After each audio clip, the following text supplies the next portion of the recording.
Hi, today we're making some back legs for dining chairs.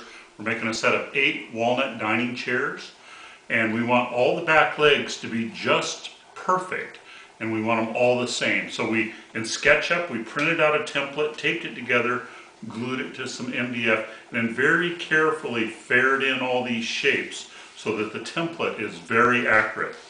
And what we're doing today is we're attaching the template to the walnut.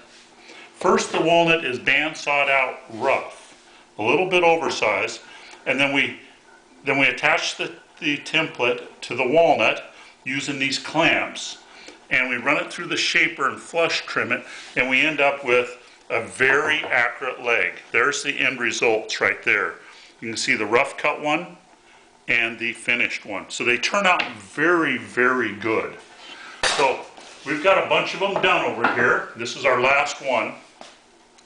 And I'd like to do it real time. So what we do is we set it in our jigs here, and the jig here is designed so that when I used to do these chairs or similar chairs, I would have to make, for every new leg style, I'd have to make a new carrier to do this. And these little sleds that I made can be used for many, many different styles of chairs. And it just clamps the template in place and holds it so that I can run it through the machine. And these things turn out to work as handles to protect my hands while running it through the machine too. So what we're going to start with, we're going to start here on the trimmer and go around the thing, 3 sides. Then we'll switch these over to this side, and then we'll run that side, and we'll have a completed leg. So let's go ahead and do that. I'll start the dust collector, start the shaper.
There you have it in real time.